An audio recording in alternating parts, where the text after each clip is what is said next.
Meus irmãos, essa mensagem de hoje, ela já foi pregada 2 vezes nessa igreja. Nós estamos fazendo uma revisitação aqui. Ela foi pregada em novembro de 2018 e em fevereiro de 2020. Todas as vezes que essa mensagem foi pregada aqui, foi escolhida de forma propositada por causa de necessidades que a igreja estava passando. E dessa vez também não é diferente. Essa mensagem ela vem à tona agora justamente por causa das necessidades que a igreja está passando. Esse ano aconteceram muitas coisas nessa igreja que foram muito nocivas para a igreja, muito nocivas mesmo, das quais, sem sombra de dúvida, ninguém percebeu por causa da integridade da liderança da igreja, simplesmente por causa disso.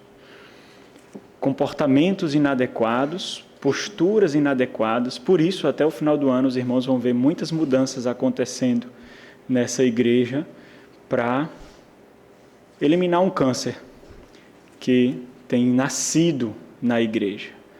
E eu gostaria muito que vocês refletissem nessa mensagem.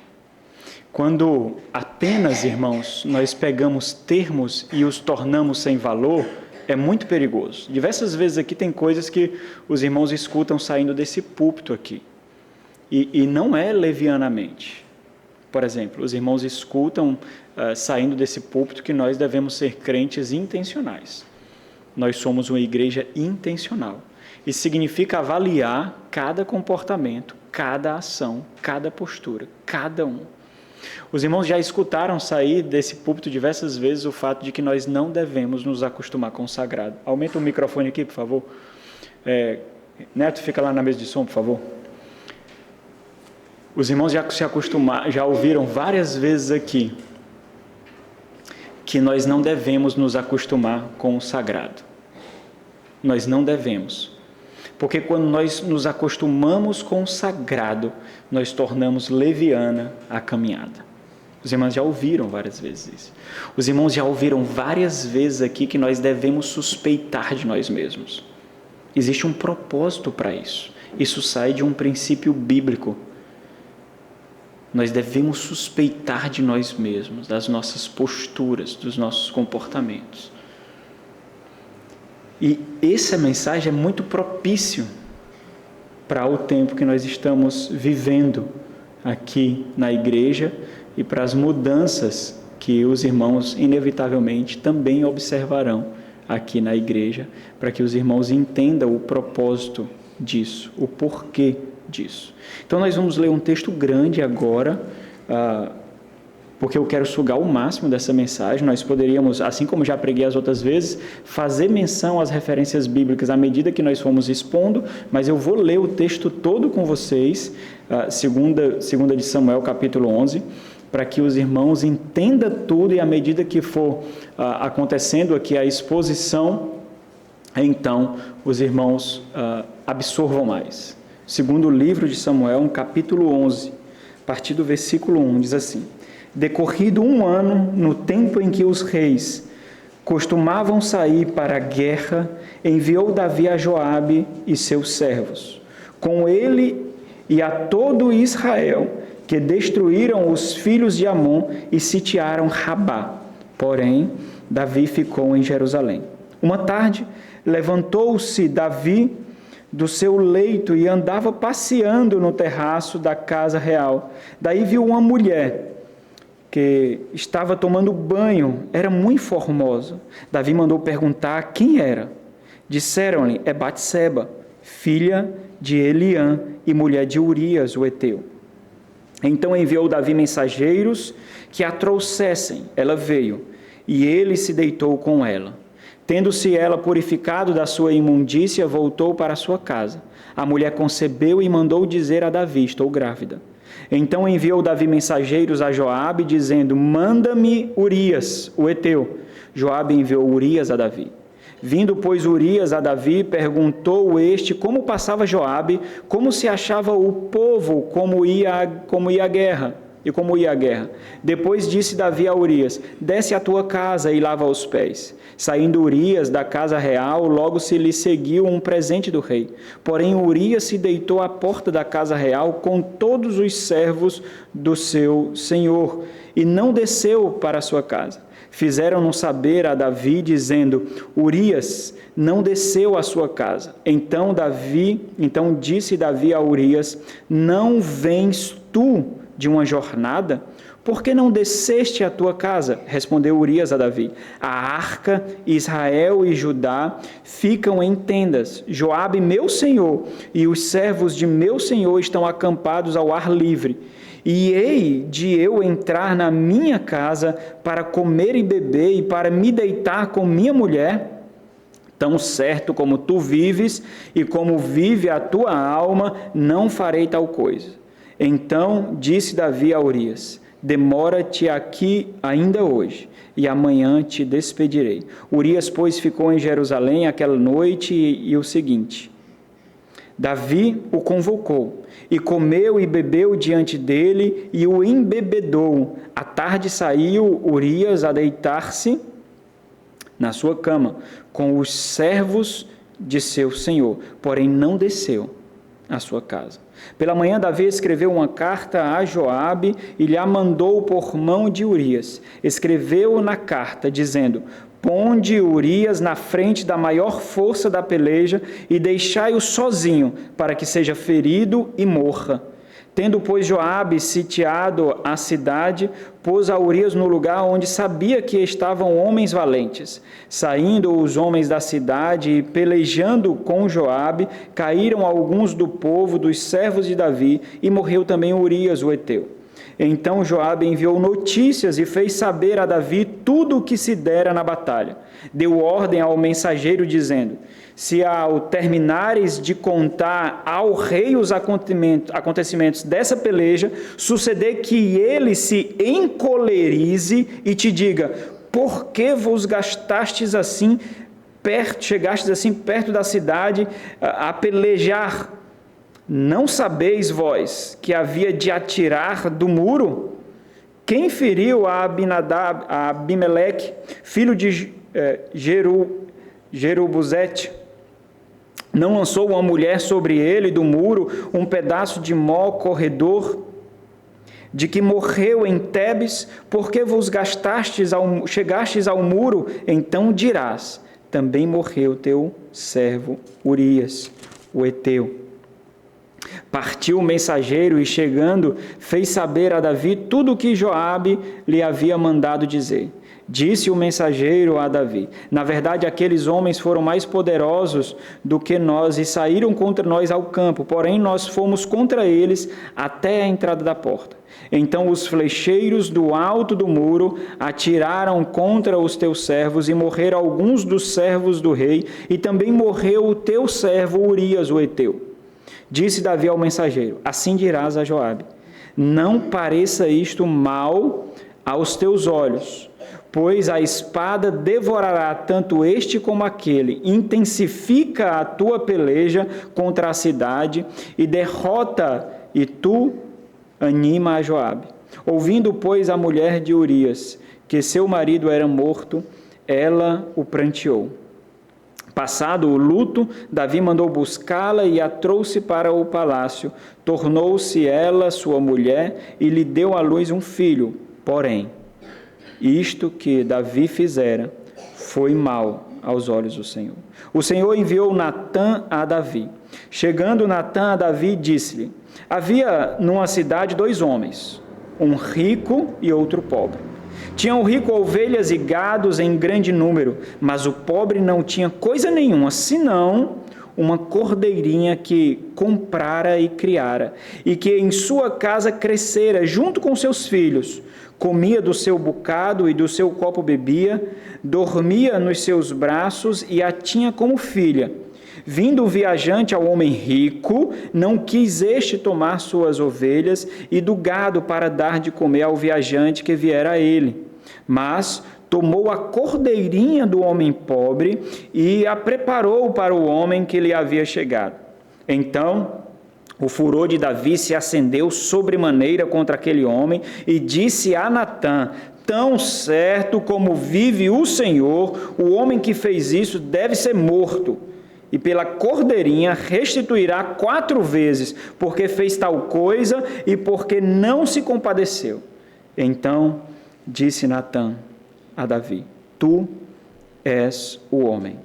Assim diz o Senhor, Deus de Israel: eu te ungi rei sobre Israel, e eu te livrei das mãos de Saul. Dei-te a casa de teu senhor e as mulheres de teu senhor em teus braços, e também te dei a casa de Israel e de Judá. E se isto fora pouco, eu teria acrescentado tais e tais coisas. Por que, pois, desprezastes a palavra do Senhor, fazendo o que era mal perante ele? A Urias o heteu feriste a espada, e a sua mulher tomaste por mulher, depois de o matar com a espada dos filhos de Amon. Agora, pois, não se apartará a espada jamais da tua casa, porquanto me desprezaste e tomaste a mulher de Urias o heteu para ser tua mulher. Assim diz o Senhor: eis que da tua própria casa suscitará o mal sobre ti, e tomarei tuas mulheres à tua própria vista, e as darei a teu próximo, o qual se deitará com elas em plena luz deste sol. Porque tu o fizeste em oculto, mas eu farei isto perante todo o Israel e perante o sol. Então disse Davi a Natã: pequei contra o Senhor. Disse Natã a Davi: também o Senhor te perdoou o teu pecado, não morrerás.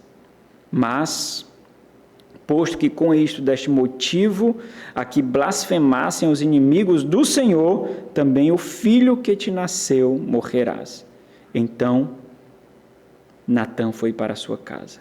E o Senhor feriu a criança que a mulher de Urias dera à luz a Davi, e a criança adoeceu gravemente. Buscou Davi a Deus pela criança, jejuou Davi, e vindo passou a noite prostrado em terra. Então os anciãos da sua casa se achegaram a ele para o levantar da terra, porém ele não quis e não comeu com eles. Ao 7º dia morreu a criança. E temiam os servos de Davi informá-lo de que a criança era morta, porque diziam: eis que, estando a criança ainda viva, lhe falávamos, porém não dava ouvidos à nossa voz. Como, pois, lhe diremos que a criança é morta? Porque mais se afligirá. Viu, porém, Davi que os seus servos cochichavam uns com os outros, e entendeu que a criança era morta, pelo que disse aos seus servos: é morta a criança? Eles responderam: morreu. Então Davi se levantou da terra, lavou-se, ungiu-se, mudou as vestes, entrou na casa do Senhor e adorou. Depois veio para a sua casa e pediu pão. Puseram-no diante dele, e ele comeu. Disseram-lhe seus servos: que é isto que fizeste? Pela criança viva jejuastes e choraste, porém, depois que ela morreu, se levantaste e comeste pão. Respondeu ele: vivendo ainda a criança, jejuei e chorei, porque dizia: quem sabe se o Senhor se compadecerá de mim e continuará viva a criança? Porém agora, que é morta, por que jejuaria eu? Poderei eu fazê-la voltar? Eu irei a ela, porém ela não voltará a mim. Então Davi veio a Batseba, consolou-a e se deitou com ela. Teve ela um filho, a quem Davi deu o nome de Salomão, e o Senhor o amou. Davi o entregou nas mãos do profeta Natã, e este lhe chamou Gededias, por amor do Senhor. Até aqui. Vamos orar mais uma vez. Nosso Senhor e Deus, nós damos graças a Ti, ó Pai bendito, por tão maravilhosa palavra, porque por meio dos santos do passado, os seus vacilos, os seus erros, as suas corrupções, nós também aprendemos. Porque assim tentaste o Senhor por meio do Teu Santo Espírito, registrando para nós tão maravilhosa porção. Rogamos a Ti, ó Deus, que sonde o nosso coração e aplique a tua palavra conforme te agrada. Em nome de Jesus. Amém. O tema da nossa mensagem, estágios de uma queda. Esse é o tema da mensagem de hoje. Estágios de uma queda. E eu quero falar um pouquinho sobre o Salmo 51 e depois nós vamos entrar no contexto, vamos contar um pouquinho da história por trás do Salmo 51. O Salmo 51, já é sabido dos irmãos, é um lamento. Um lamento é quando um escrito, ele é tecido com sangue, gemidos e lágrimas. Ele não é um escrito qualquer, ele é escrito com choro. No papel sobre o qual ele foi escrito, nós vemos as marcas de suas lágrimas. Mas esse salmo ele não é somente um salmo de lamento. Ele é categorizado também como um salmo penitencial. Um salmo penitencial é aquele salmo em que nós vemos a confissão daquele que entende que pecou contra o Senhor. Mas não somente isso. Quando nós percebemos que aquele que o escreve, ele compreende perfeitamente a profundidade daquilo que ele fez. Não são simplesmente palavras lançadas ao vento, não são simples palavras proferidas, não importa a eloquência, porque nós podemos e nós fazemos isso, usamos a teologia para falsear arrependimento, para falsear contrição, nós somos habilidosos em fazer isso e nós fazemos isso contundentemente. Salmos penitenciais são aqueles salmos que não se importam com a sua aparência, a sua reputação, a sua imagem e expõe-na profundamente diante do Senhor e diante de todos. John MacArthur uma vez falou que nos salmos penitenciais a luta é contra o inimigo interior, o pecado. É a luta contra o desejo de não se satisfazer em Deus. Unido ao Salmo de número 51, nós temos o Salmo de número 32. O Salmo de número 32 é um salmo de ação de graça. Ele relata também um momento dessa história de Davi, mas é um momento final, quando nós vemos o registro de que Deus o perdoou. Então, o Salmo número 32 é um salmo de ação de graças, é um salmo didático, ou seja, serve para nossa instrução, memorização, e assim ele forma o par, mas não de forma cronológica, é como se o Salmo 51 viesse antes, e no Salmo 51 nós vemos a agonia, a luta daquele que entende que afrontou a Deus, e no Salmo 32 nós vemos o grato alívio e a paz, por consequência do perdão recebido. E eles podem ser considerados, segundo alguns autores colocam, e eu entendo assim também, como os gigantes da confissão. O profundo entendimento de pecado e o alívio por causa do perdão. Qual é o ponto? O meu ponto aqui, irmãos. Tanto nos salmos de lamento quanto nos salmos penitenciais, nós somos apresentados as palavras que saem de corações espremidos, esmagados, contritos, machucados, com a profunda consciência de que agrediu a Deus. Algo que está em absoluta extinção na cristandade hoje. Com a profunda consciência de que agrediu a Deus. É por isso que o versículo 4 é o versículo principal do Salmo 51. Pequei contra ti somente, e fiz o que é mal perante os teus olhos. A configuração da língua hebraica é muito interessante, porque a configuração comum, nós vemos sujeito, verbo e complemento. Sujeito, verbo e complemento. Quando essa ordem é alterada, o autor sagrado quer colocar uma ênfase, e é isso que acontece na língua original aqui, da estrutura original com que ela foi escrita. Literalmente, esse versículo é escrito assim: contra ti, contra somente a ti pequei, e o mal perante os teus olhos produzi. A ênfase aqui está na ação cometida. E a quem é cometido? Contra ti, Senhor. Contra ti somente. A pergunta então é, qual é a história por trás do Salmo 51? O sobrescrito nos mostra isso. do Salmo. Mas qual é a história? E mais, o que isso nos ensina? O que esse contexto nos ensina? O que essa história nos ensina? E a resposta está justamente no texto que nós lemos. Segundo livro de Samuel, a partir do capítulo 11. E aqui nós somos expostos através de fatos, de uma história real, de como acontecem os estágios de uma queda. E não pode ser aplicado somente àquelas situações, porque nós vemos os estágios gradativos de como o pecado nos torna marionetes, para que a sua vontade seja satisfeita. Lentamente, despretensiosamente. Nós aprendemos que o pecado, ele na verdade não nos surpreende, e se nós concordássemos com isso, talvez nós pecaríamos bem menos. O pecado, ele não nos surpreende, na verdade, nós o forjamos, nós o alimentamos, desenvolvemos, e por pior que seja, nós tiramos dele prazer, nós tiramos dele gozo. Nós vemos o apóstolo Tiago sintetizando essa gestação. No capítulo 1, no versículo 14, ele diz: cada um é tentado pela sua própria cobiça. É o contato do mundo com o nosso coração. Pela sua própria cobiça. Quando esta o atrai e o seduz. Sedução não acontece assim, você sabe. Sedução não tem pressa. Não existe pressa para sedução. Existe um objetivo que precisa ser alcançado. Não existe pressa para a sedução. Você sabe disso.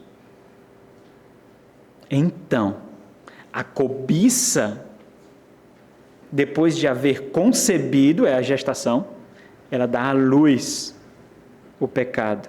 E o pecado, uma vez consumado, gera morte. Essa é a síntese de toda a mensagem de hoje. Nós vamos ver 11 passos para isso.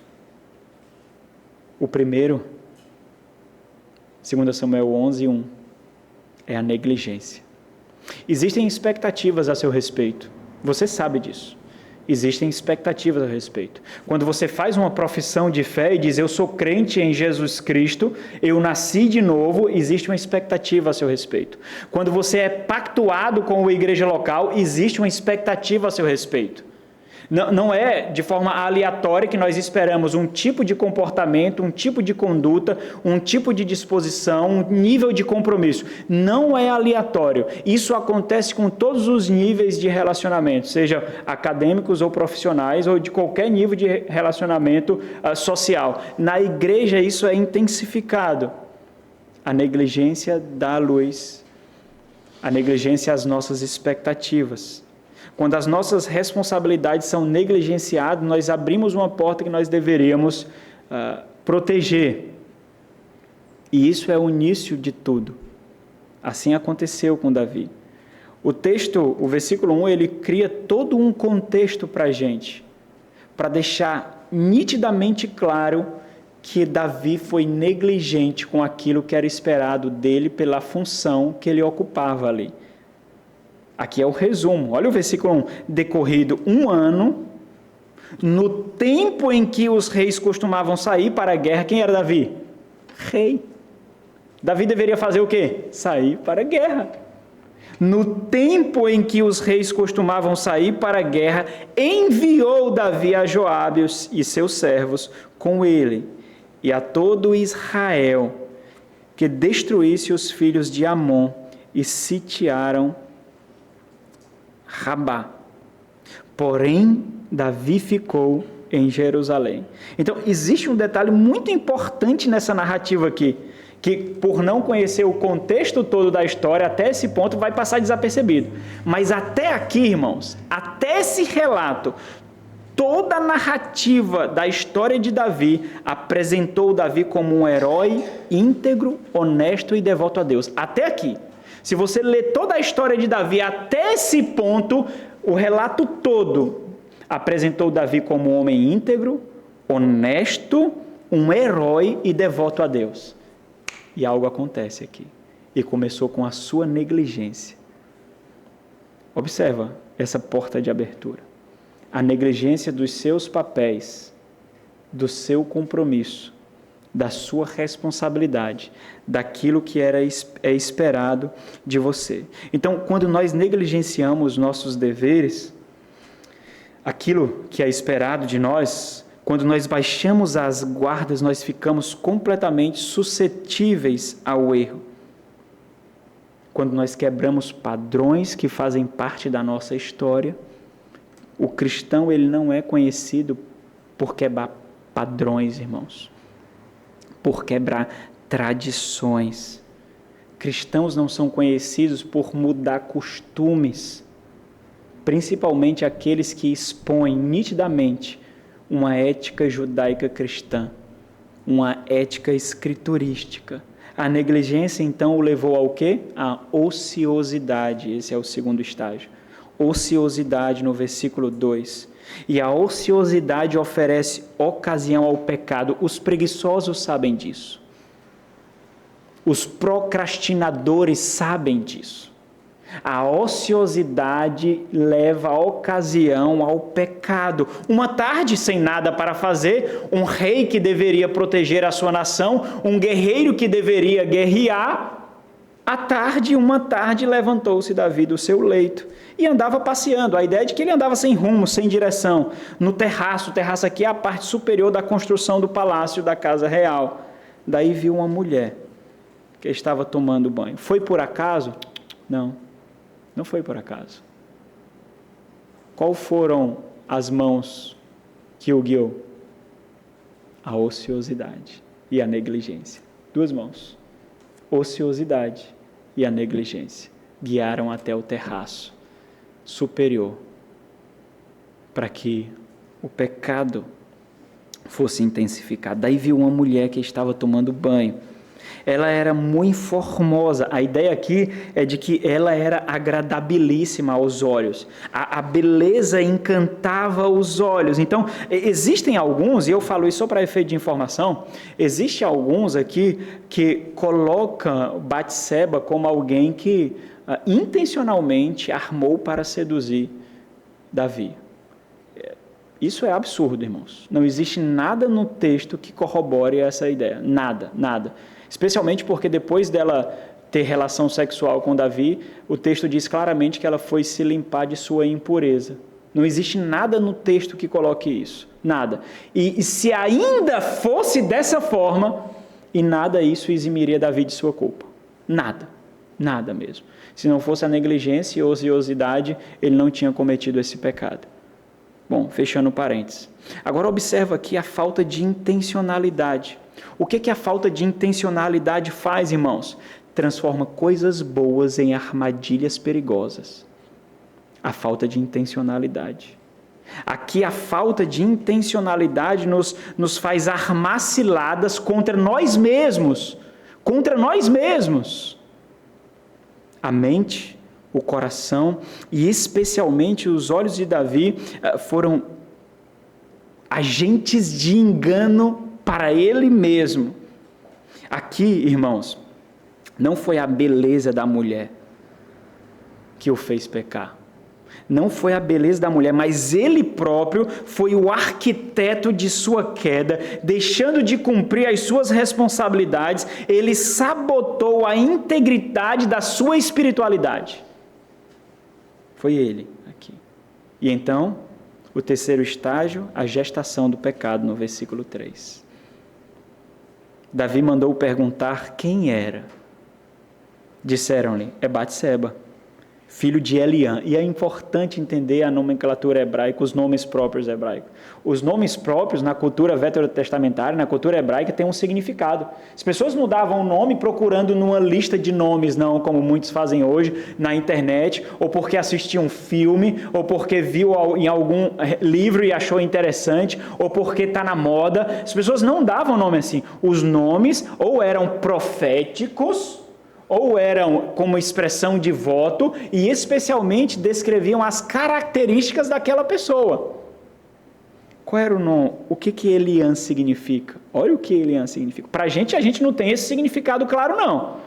Mas para aqueles que faziam parte daquela cultura, e na sua cultura tinham um entendimento da língua hebraica, eles não ouviam somente Eliã. Porque é uma contração de uma proposição, é uma contração de uma frase aqui. Eliã significa meu parente é Deus. Deveria ser uma exortação para Davi, não deveria? De quem ela é filha? Eliã significa meu parente é Deus. E ainda mais, se não fosse essa barreira colocada diante de Eliã, foi posta outra barreira. Qual é a outra barreira? Ela é mulher de Urias. É uma mulher casada, comprometida. E mais, o Eteu. Irmãos, aqui nós precisamos admitir um fato que eu já destaquei no início dessa mensagem. Todo esse enredo aqui do versículo 3, criando barreiras para que Davi não avançasse com a gestação do pecado, nos faz encarar essa verdade. O pecado não nos pega de surpresa. O pecado não nos pega de surpresa. Quando eu falei aqui sobre as afinidades, eu disse várias vezes, eu sei que não é por perversidade, mas não é por ingenuidade. Não é por ingenuidade. Não é por surpresa. Não é porque eu não ponderei, não é porque eu não sabia, não é. Dificilmente, irmãos, muito dificilmente, um crente peca sem conhecimento. Muito dificilmente. Isso quer dizer que, realmente, um cristão ele pode pecar sem perversidade, mas muito dificilmente ele peca por genuidade. Porque a ingenuidade significa tão somente não suspeitar de vocês mesmos, se acostumar com o sagrado e não serem intencionais. Então não é ingenuidade. Você tem que derrubar 3 pilares principais da sua conduta cristã, da sua conduta, da sua vida. Você precisa fazer isso. E ainda assim, mesmo que seja por ignorância, ignorância não é a mesma coisa de inocência. E essa é mais uma verdade que vocês estão cansados de ouvir aqui desse púlpito. Davi, irmãos, ele já estava em pecado. E isso deu lugar a outros pecados. Simplesmente porque o campo que Davi se encontrava era absurdamente fértil. É esse o mundo que nós encontramos. Você acha que o pecado é difícil de brotar nesse mundo? Você acha mesmo que o pecado é difícil de brotar no seu coração? Na sua mente? Você acha isso?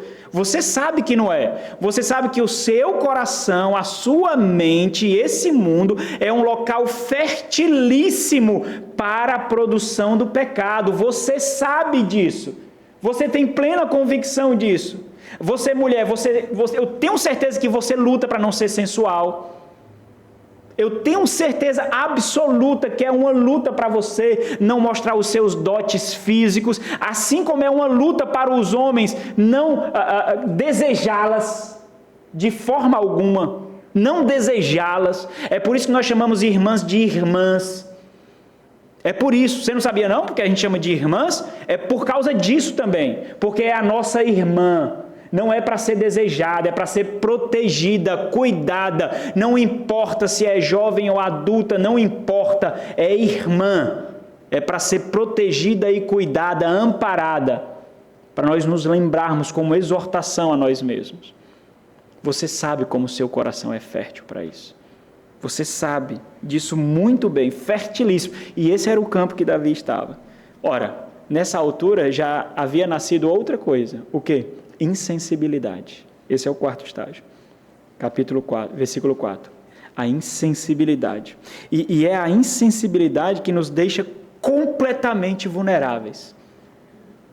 Anestesiados. Sabe aqueles tipos de inseto ou animais que lançam uma enzima ou então algum tipo de coisa que a paralisa para não deixar sentir ser destruído? É justamente isso. É a insensibilidade que nos deixa completamente vulneráveis. Nós observamos aqui, irmãos, que o pecado, ele chama outro pecado. E aqui é o orgulho de julgar os seus interesses acima de tudo e de todos. Então, enviou Davi mensageiro que a trouxesse. O que é isso daqui? Não é apenas uma sentença. Aqui é a busca pela satisfação do ego e não satisfação em Deus. Satisfação do ego. Nesse ponto, em nosso coração e em todo o nosso conceito de moralidade, Deus é rebaixado. Deus é arrancado do centro da nossa vida, do centro do nosso coração. Deus é humilhado. Deus é extirpado do comando da nossa existência. O nosso ego assume o trono. O nosso ego assume o controle. Mas, perceba, isso acontece muitas vezes sem que ninguém entenda. Deus falou até agora? Deus não falou até agora. Não porque Ele não entende. Mas até onde isso vai, Davi? Até onde esse comportamento vai? Até onde essa conduta vai? Muitas vezes nós usufruímos de todos esses estágios até aqui, forjando uma aparência piedosa, íntegra, porque nós precisamos proteger o nosso ego. E então, o quinto estágio, a consumação do pecado. Versículo 4 ainda, ela veio e ele se deitou com ela. Obviamente, os irmãos sabem que aqui é relação sexual. Ele se deitou com ela. Muitos comentaristas, irmãos, categorizam esse ato como o estupro de Batseba. Era o rei que mandou buscá-la. O rei mandou buscá-la. O soldado mandou buscá-la. O herói mandou buscá-la. O que nós observamos aqui é o deleite e a satisfação na carne. É isso que nós vemos aqui. A triste realidade da lambuza da carne, quando aquilo que é abominável ao santo e puro Deus nos causa prazer. É isso que nos causa quando o nosso ego é afagado, irmãos. É isso que nos causa prazer. E o destaque aqui é a ênfase na contradição. Por que você acha que o texto diversas vezes coloca Urias como o Eteu? Como o Eteu? Como o Eteu? É de outro povo. É de um povo conquistado. Não é um povo do pacto, porque do povo do pacto você espera o quê? Lealdade e integridade. De um povo que não é do pacto, você não espera isso. Por que faz questão de destacar a todo momento? E porque apenas uma vez ela é chamada pelo nome. E depois do seu ato de imundícia é apenas uma mulher. Uma mulher. Da honra para a desonra e uma qualquer. Quem fez isso? Aquele que negligenciou as suas expectativas diante de Deus. O destaque aqui é justamente essa contradição. Quando nós fazemos do mal o bem, foi isso que levou o povo de Israel para o cativeiro. E o profeta Isaías denunciou isso mesmo. Ai dos que ao mal chamam bem e ao bem mal, que fazem da escuridade luz e da luz escuridade, põem um amargo por doce, doce por amargo, mas a insensibilidade faz isso. Ô pastor, eu não vi. Ô pastor, eu não percebi. Ô pastor, eu não entendi. Sério? Sério? É isso? Não, não pode ser. Não, eu acho que está enganado. Insensibilidade. Insensibilidade. E então o fruto do pecado, ainda no versículo 4. Aqui nós vemos, irmãos, o abuso, a defraudação e a violação do outro. Tendo-se ela purificado de sua imundícia, do seu abuso,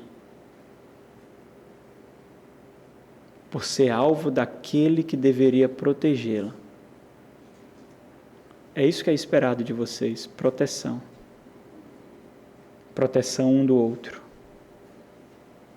Proteção para o seu pastor. Proteção da igreja.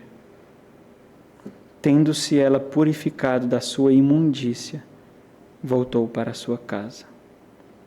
Aqui o autor sagrado, irmãos, ele mostra esses contrastes daquilo que significou um ato pecaminoso de Davi, onde havia pureza, que era o matrimônio, Davi fez surgir impureza, sujeira, imundícia. Aquela mulher que era uma esposa legítima volta para casa como uma meretriz, como uma prostituta. Contudo, não há uma menção sequer de pesar e dor na consciência de Davi. Nenhuma. Porque ele quer mais. E ele vai fazer tudo para esconder o seu ato pecaminoso.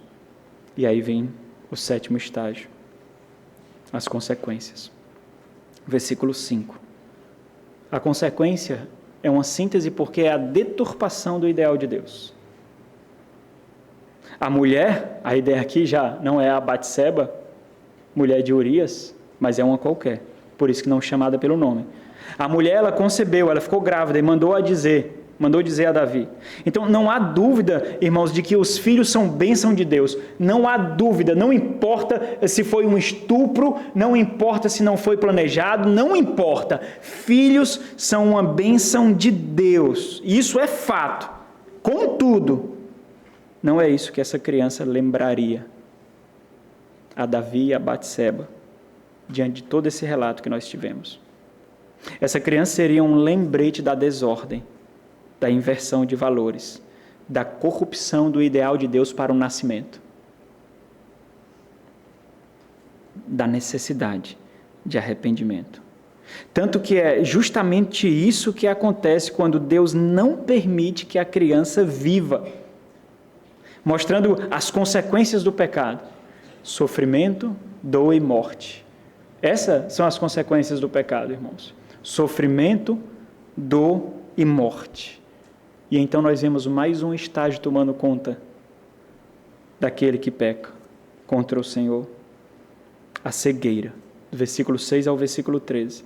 E aí nós observamos agora uma série de manipulações para tentar esconder dos homens, só a cegueira, o que não é possível esconder de Deus. Não é possível esconder de Deus, mas não importa mais. Deus não está mais em cena aqui. Deus não está mais no trono do seu coração, na soberania da sua vida, não importa mais. Importa manter íntegra a reputação diante dos homens. É isso que acontece. Além da cegueira, então, nós percebemos que o pecado nos faz tolos, estúpidos, débeis. E essa realidade, ela fica ainda mais impressionante, irmãos, mais exortativa, mais impactante, quando nós contrastamos esses acontecimentos com outros escritos de Davi. Abra no Salmo 139. Quem escreveu foi Davi, irmãos. Davi escreveu o Salmo 139. Isso torna ainda mais pungente como o pecado é sedutor, como o pecado é sagaz, como o pecado é agressivo, porque Davi sabe quem é Deus e o poder dos olhos de Deus, da presença de Deus, da mente de Deus. Ele disse: Senhor, tu me sondas e me conheces. Sabes quando me assento e quando me levanto, de longe penetras os meus pensamentos, esquadrinhas o meu andar e o meu deitar e conhece todos os meus caminhos. Ainda a palavra me não chegou à língua e tu, Senhor, já a conheces toda. Tu me cercas por trás e por diante, e sobre mim pões a mão. Tal conhecimento é maravilhoso demais para mim, é sobremodo elevado, não posso atingir. Cegueira. E então, para que isso continue sendo protegido e nutrido, nós vemos a falsificação, ou a falsidade carnal, versículo 6 ao versículo 8, ainda dentro da cegueira. Entenda, irmãos. Urias é chamado à presença de Davi. Mas Urias não tinha esse privilégio. Urias não tinha o privilégio da presença do rei, porque ele não é um povo da aliança. Ele não faz parte do povo da aliança. Ele não faz parte do povo pactuado com Deus. Ele não é um filho de Deus. Ele não tinha o privilégio da presença real. No entanto, isso é tomado como um instrumento de lisonja e manipulação. Urias é convocado para entrar no palácio real sem que ele faça parte do povo da aliança. O versículo 7, vindo, pois, Urias a Davi, perguntou este como passava Joabe. E olha a falsidade aqui. Observe como Davi não quer saber como está Joabe e os soldados. Não quer, não. Não quer. Toda a história já nos mostra isso. Mas a forma como o texto é configurado ainda fica mais gritante. Aqui, ó. Vindo, pois, Urias a Davi, perguntou este como passava Joabe, como se achava o povo e como ia a guerra. Será que ele estava preocupado com a guerra, irmãos? Não. Sabe por quê? Porque a cegueira conturba os valores. Conturba os valores. A insensibilidade aqui está em lance. É a insensibilidade. Depois disse Davi a Urias, desce à tua casa e lava os pés. Aqui é a insinuação sexual, para que ele tivesse relação com a esposa. Saindo Urias da casa real, logo se lhe seguiu um presente do rei. A ideia de que Davi deu algumas iguarias, algumas comidas e bebidas para aquela noite que ele teria com a sua esposa. E é isso que nós devemos chamar a atenção. Embora Davi pergunte a Urias, nós não vemos nem as respostas de Davi e nem as respostas de Urias. E o autor sagrado cria uma atmosfera de que, na verdade, Davi não estava nem um pouco preocupado com o que estava acontecendo na guerra, com o que estava acontecendo com Joabe, com o que estava acontecendo com os seus servos. Ele não estava dando a mínima para isso. Davi estava preocupado, na verdade, com a sua reputação, para esconder os seus pecados, e aqui nós vemos a falsidade, a impiedade premeditada, pensada, armada. Veja, novamente, um pecado chama outro pecado, e outro pecado, e outro pecado. Quando você pensa que conseguiu adestrar o pecado, você baixa as guardas para ele. Tem pessoas aqui que vivem com o mesmo pecado há anos, irmãos. Anos. O mesmo pecado. Mas essas pessoas aprendem a camuflar a nocividade desses pecados. E parece que aquele pecado passou a ser palatável, adestrável, domesticado. Na verdade, é mentira. O pecado domesticou a sua santidade, adestrou a sua piedade. É isso que acontece. Um pecado chama outro, porque santificação significa mortificação, irmãos. Mortificação. É um processo de retroalimentação, cíclico, nos causando cada vez mais insensibilidade contra Deus. Cada vez mais insensibilidade. O contraste aqui, observa, versículo 9 ao versículo 11, dentro ainda da cegueira. O contraste, novamente, é integridade e corrupção. Integridade e corrupção. Ou seja, em Urias, nós vemos integridade e lealdade. Eu dormi na minha casa, na minha cama, Joabe está na batalha. A arca não está em tendas. A arca está em tendas e não em casas. Então nós vemos aqui a integridade de Urias e a lealdade de Urias, de alguém que não faz parte do povo pactuado com Deus. E em Davi nós somos assaltados pela corrupção, a infidelidade daquele de quem é esperado fidelidade. Mas isso não significa nada para Davi. Sabe, às vezes, irmãos, nós deveríamos ser exortados quando alguém diz assim, é porque é crente, hein? Nós deveríamos ser exortados. E é porque é crente. É crente? Até o mundo tem uma expectativa a nosso respeito. Até ímpios têm uma expectativa a nosso respeito. Estes contrastes, eles são extremamente exortativos, irmão, porque diante da nossa condição, existem expectativas a nosso respeito. Porque a integridade de Urias, um inimigo conquistado de Israel, deveria ser um espelho para a autorreflexão do rei, de Davi. Por 3 vezes o texto relata, 3 vezes o texto destaca que Urias não foi para casa. Ele não foi para casa. Ele sabia que não era o seu dever descansar, era o seu dever a integridade, ao contrário do rei, que não foi para a batalha quando deveria ir, nem preservou a sua integridade quando deveria preservar. E por causa disso, diante de Deus, ele prestará contas. Olha o versículo 11 aqui. Respondeu Urias a Davi: a arca, Israel e Judá ficam em tendas. Joabe, meu senhor, e os servos de meu senhor estão acampados ao ar livre.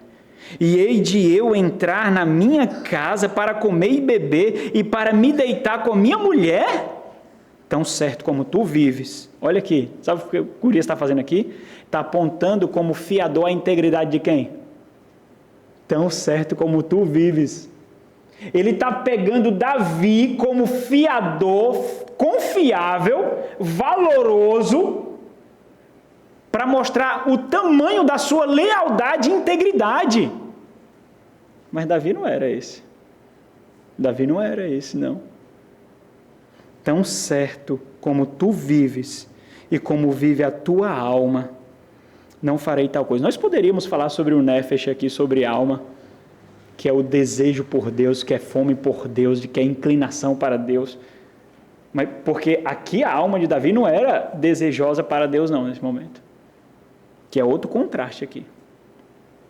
E então o 9º estágio. O profundo abismo do pecado. Versículo 12 ao versículo 25. Então entenda, sem arrependimento, cada vez mais o homem ele é soterrado pelo próprio pecado. O fim, qual é o fim, irmãos? Asfixia e morte. Esse é o fim. Richard Baxter falou sobre a falta de intencionalidade de mortificação. Ele diz o seguinte, quanto mais você demora, mais seu pecado ganha força e enraizamento. Mais. Se você não pode dobrar um galho, como será capaz de dobrá-lo quando for uma árvore? Se você não consegue arrancar uma planta tenra, uma planta pequena, é provável que você arranque um carvalho robusto. Então, quando você domestica pecado e você diz assim, eu não sei o que fazer, eu não aguento mais, eu tento e não consigo. Mentira. É mentira. Você não tenta, não. Você não tenta. É mentira. Você não quer arrancar. Porque mortificação anda junto com humilhação. E você não quer isso. Você não quer. Não quer isso. E então ele crescerá. E vai ficar evidente aquilo que já era implícito. Ele é soberano sobre você. Ele manda em você. Ele nutre a sua carnalidade. Observa nesse abismo. O abismo não há luz, irmãos. No abismo não há calor do sol, o sol não penetra. Nós vemos então a frieza do pecado.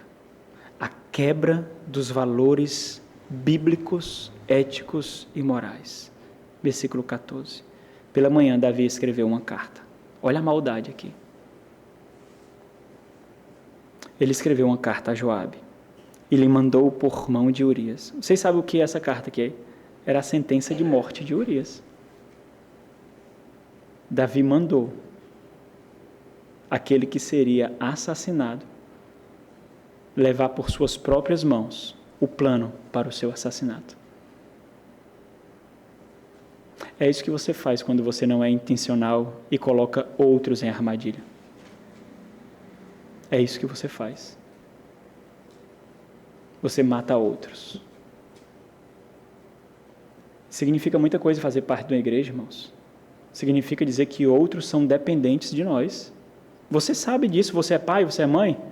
Você sabe que você tem uma esposa, você tem um esposo, você tem filhos, você sabe disso. Essa relação de dependência você conhece. É assim que eu me comporto com todos vocês, por isso que eu não me dou o prazer, o privilégio de muitas realidades. Porque eu sei que eu sou responsável por vocês. E não é por causa de vocês, não, é por causa do meu Deus. Diante do meu Deus, que me chamou para sacrifício e dor, eu sei disso, eu sei. E vou com unhas e dentes para proteger as minhas ovelhas. Não por causa de vocês, mas por causa da beleza da noiva de Cristo. Por causa dela. Por causa da beleza dessa noiva. E eu não sei se você está percebendo aqui, mas tudo isso é consequência de satisfação do ego. Vaidade. Vaidade. Então entenda, mesmo ter perdido muitos homens na batalha, Davi julga importante esconder o seu pecado, parecer justo, parecer íntegro, parecer puro. E aí nós vemos mais contradições da cegueira. Isso porque para satisfazer o pedido de Davi, Joabe, o chefe do exército, vai ter que fazer uma manobra imprudente. Por quê? Porque ele não quer preservar vidas, ele quer que morra.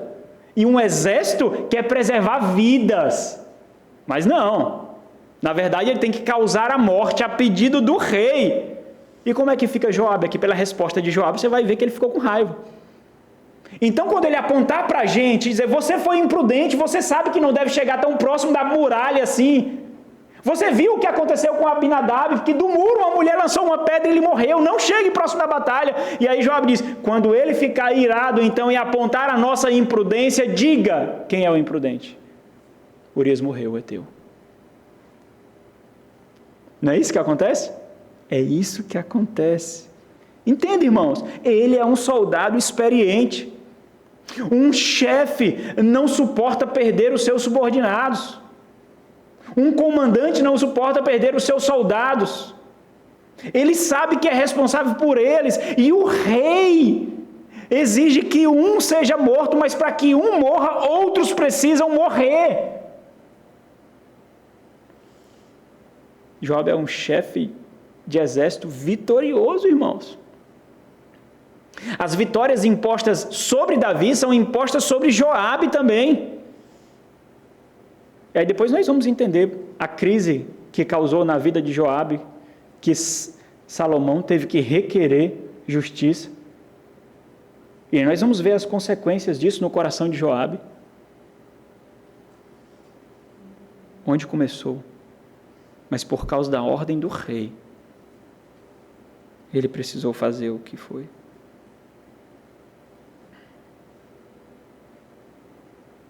Mas Joabe sabe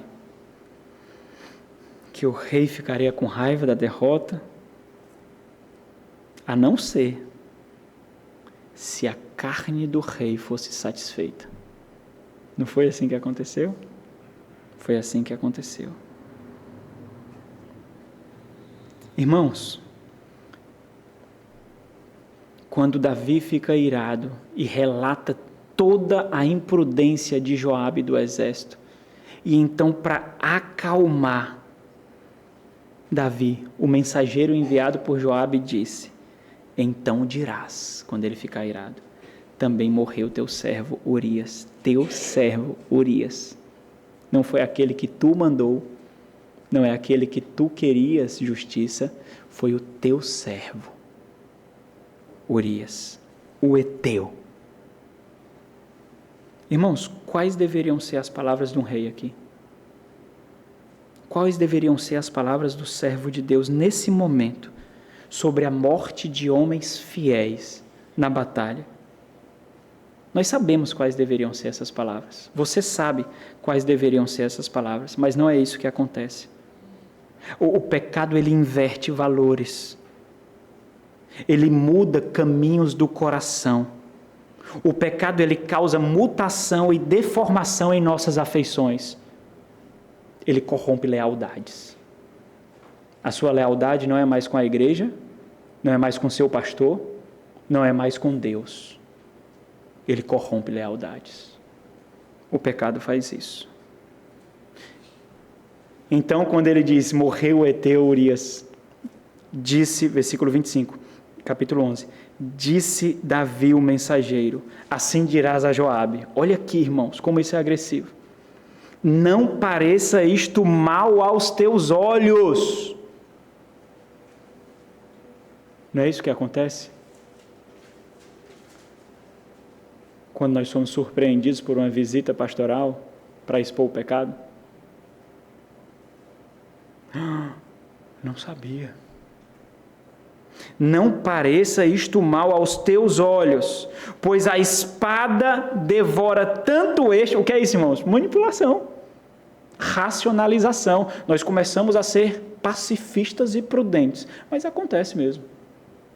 Mas acontece. Isso é uma coisa da batalha, é uma coisa da guerra. Isso é normal, isso acontece mesmo. Mas também, como é que nós poderíamos prever isso? Como nós poderíamos impedir isso? O que é que Davi está fazendo aqui? Ele não está enganando só Joabe, não. Ele está maquiando o peso da sua consciência. Ele é um salvo aqui, é um homem convertido aqui, irmãos. Ele está querendo abafar o espírito, calar o espírito, matar o espírito, mas o espírito está nele, obviamente. Mas ele precisa criar um contexto que não haja culpa para ele viver em paz com seus prazeres carnais. Pois a espada devora tanto este como aquele, intensifica a tua peleja contra a cidade e derrota. Ele sabe que estava diante não de um exército que perde, mas do exército vitorioso. Acaba logo com essa guerra, derrota logo. E tu anima, Joabe. E aqui nós não somos expostos às palavras de um servo de Deus, mas de alguém que foi completamente seduzido por sua carne. E está sendo conduzido como marionete de Satanás, irmãos. E é isso que Satanás diz. Não pareça isto mal aos teus olhos. É Satanás que diz isso. Não pareça isto mal aos teus olhos. E aqui, irmãos, nesse estágio, nós vemos uma breve sensação de tranquilidade. Assim como na cruz, Davi aqui pensou que ganhou. Agora eu posso tomar a mulher que eu desejo. Agora eu posso me lambuzar no pecado sem parecer pecado. Agora eu posso. Eu precisei arquitetar tudo para mostrar que as minhas decisões não foram imprudentes, que o meu pecado não foi tão pecaminoso. Eu preciso arquitetar tudo aqui. Então, o pecado faz isso. Ele dá para a gente uma breve sensação de impunidade. Aquela tranquilidade produzida pelo pecado que serve à carnalidade. Aqui, Davi pensa que conseguiu se safar com o mal que fez. Versículo 26 e 27, é o 10º estágio, a perversa sensação de impunidade. Então, diante de todo o quadro que nós observamos até aqui, com muita facilidade, irmãos, vocês já ouviram isso também aqui várias vezes, com muita facilidade existe uma confusão de percepções quanto ao agir de Deus. As ações que eu estou tomando agora, eu passei mais de um ano observando. Mais de um ano observando.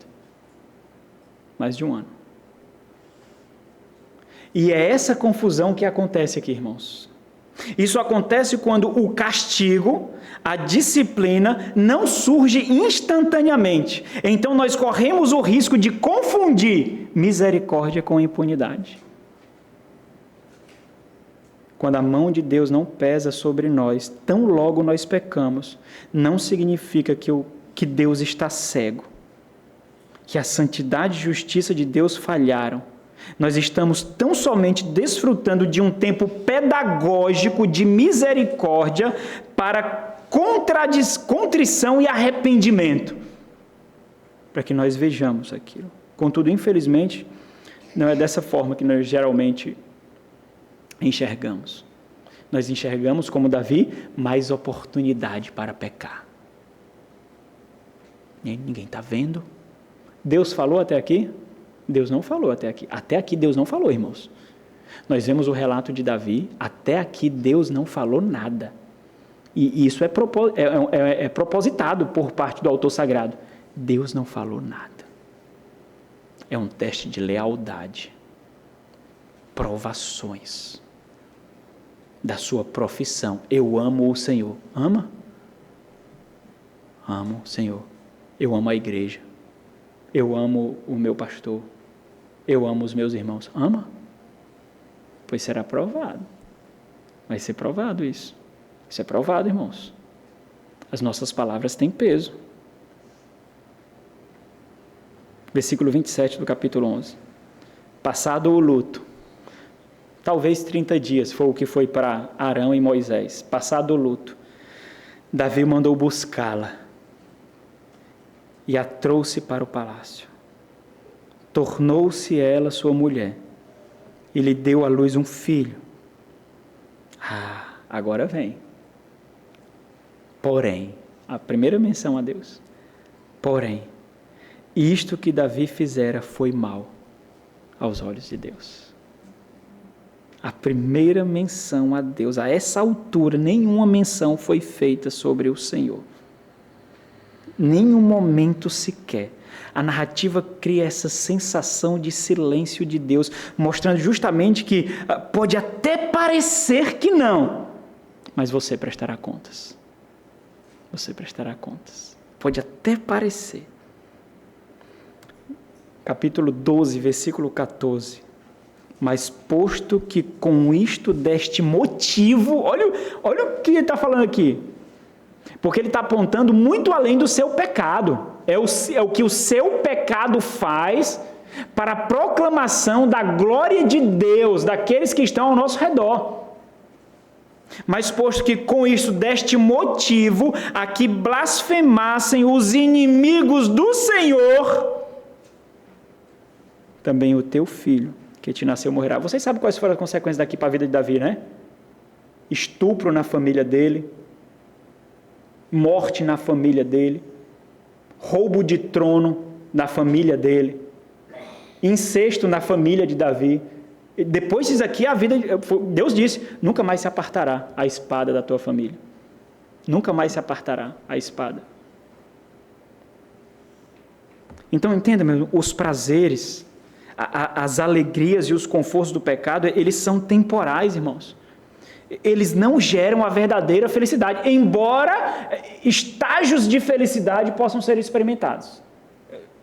Esses nós experimentamos, de fato, momentos de gozo, de prazer, de felicidade, mas não geram felicidade verdadeira, apenas criam uma ilusão, um castelo de areia, um castelo de cartas. Então, cuidado com as suas escolhas, muito cuidado, porque vocês as fazem diante de Deus e não de uma forma leviana, como se vocês não fossem pactuados com Deus.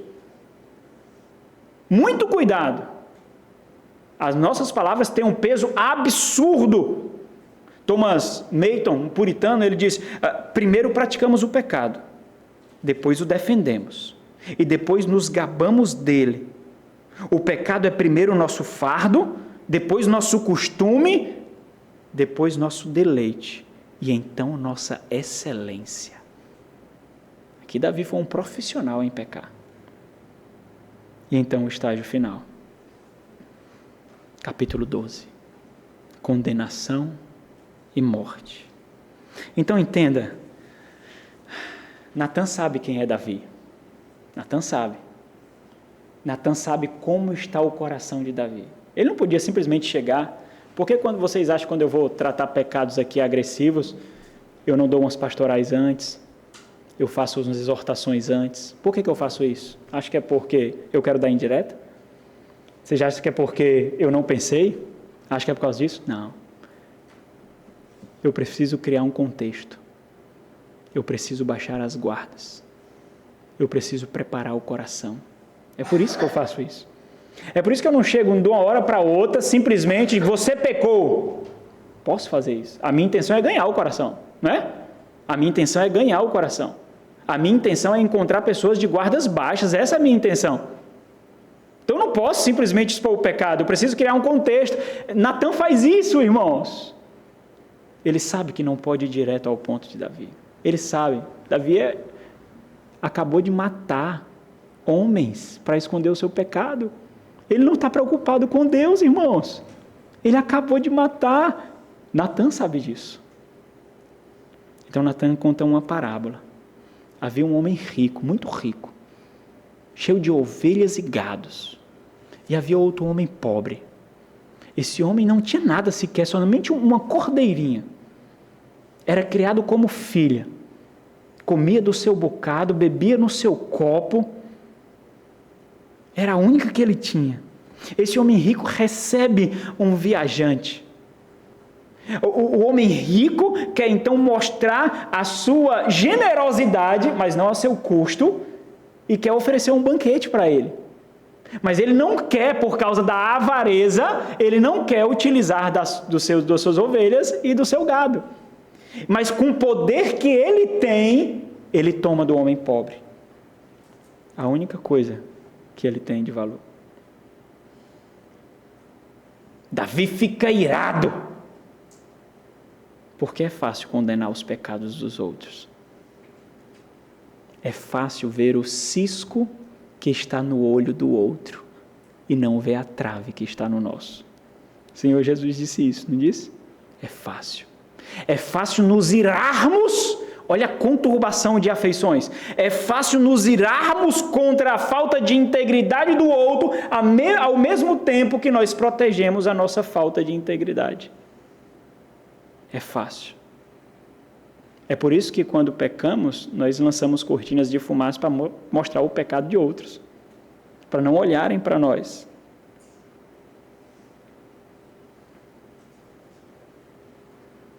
Reação de Davi, versículo 4 e 5 do capítulo 12. O exercício da hipocrisia aqui. Então o furor de Davi se acendeu sobremaneira contra aquele homem e disse a Natã: tão certo como vive o Senhor. Olha aqui, irmãos, como ele pegou como palavra de integridade. Tão certo como vive o Senhor, o homem que fez isso deve ser morto, e pela cordeirinha restituirá 4 vezes, porque fez tal coisa e porque não se compadeceu. Versículo 7 a 9, a confrontação. Então disse Natã a Davi: tu és o homem. O que Davi podia fazer? Tu és o homem. O que Davi faz? Mostra que é um crente. Davi mostra que é um crente. Porque é isso que acontece com crentes. Quando são repreendidos. Não defendem, não. Não defendem. Não usa a sua eloquência, não. Não faz isso. Não luta contra aqueles que querem resgatá-lo. Não faz isso. Um crente não faz isso, não. Não faz. Nós aprendemos então, irmãos, que o pecado ele é um parasita. É como uma traça e uma ferrugem que corrói. Nunca nos deixa satisfeitos, embora prometa tudo, mas não consegue nos dar nada. E então nós vemos por fim o juízo e a morte. Versículo 18. Ao 7º dia, morreu a criança. E temiam os servos de Davi informá-lo de que a criança era morta. É justamente para esse ponto final que o pecado nos leva, irmãos. Morte. Morte. Agora entenda, é muito importante entender o que é morte aqui. Muito importante. A morte da criança não significou somente a morte factual, mas todo o luto que o Davi passou foi a experiência de morte dele. É importante entender isso, porque o conceito de morte aqui vai muito além de morte física, irmãos. Muito além. Significa aquilo que a morte traz: isolamento, ausência, privação, abandono da bondade, abandono da misericórdia, abandono do amor de Deus. Significa tudo isso. Entenda, mesmo que o pecado ele pare em algumas estações, criando a sensação de impunidade e satisfação, momentos que julgamos prazerosos e atrativos, o final sempre é o mesmo: morte. O final sempre é o mesmo: morte, morte. Então, para a gente concluir, sempre há esperança em Deus. Sempre. Qual foi a sentença de Davi com o homem que tomou a cordeirinha do pobre? Morra esse homem. Morra. Mas em Deus, por meio de Cristo Jesus, sempre há perdão. Ao crente. Aos eleitos de Deus. Deus abre os olhos e o coração de Davi, então há arrependimento. Versículo 13. Então disse Davi a Natã, olha, ecoando no Salmo 51, pequei contra o Senhor. Simples, né? Uma sentença simples, irmãos. Pequei contra o Senhor. Quando isso acontece, irmãos, o prazer, o deleite produzidos pelo pecado, eles dão lugar à tristeza, à angústia, o temor, à aflição do verdadeiro arrependimento. Pequei contra ti somente, e fiz o que é mal perante os teus olhos, de maneira que serás tido por justo no teu falar e puro no teu julgar. É por isso que no tempo dos grandes avivamentos, seja agora, recentemente, no início do século XX, no país de Gales, seja nos grandes avivamentos do século XVII, século XVIII, nos grandes avivamentos, as delegacias eram lotadas, os presídios eram lotados e os juízes não tinham sentenças para proferir, porque aqueles que cometiam pecado iam entregar-se porque eles queriam pagar pelos pecados cometidos, pelos assassinatos, pelos roubos, pelas corrupções, eles se entregavam.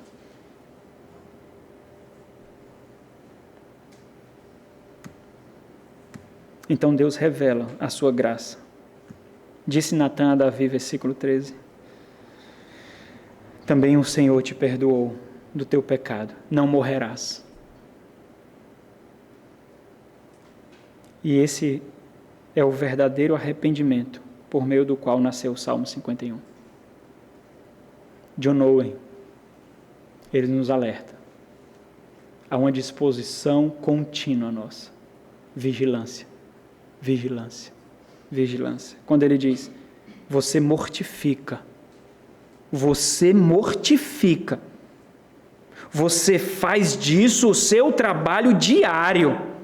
Esteja sempre nisso, enquanto você viver, você mortifica, não cesse um dia sequer desse trabalho. Esteja matando o pecado, ou ele matará você, você mortifica. Você mortifica. Vamos orar. Nosso Senhor, Deus de graça e misericórdia, nós somos insuficientes para a obra que o Senhor exige de nós. Insuficientes, ó Deus, nós somos. Suplicamos, ó Pai, intervém para que não caiamos num buraco tão profundo quanto nós possamos cavar. Dá-nos somente da Tua presença e tudo suportaremos. Dá-nos somente da paz conquistada por meio de Cristo e tudo suportaremos. Não importam os nossos recursos financeiros, não importa a nossa saúde ou enfermidade, dá-nos somente da Tua presença e tudo suportaremos, ó Deus. Preserva a igreja do Senhor, a noiva do Teu Filho, ó Deus, preserva. Age com graça, em nome de Jesus, ó Senhor da glória. Amém.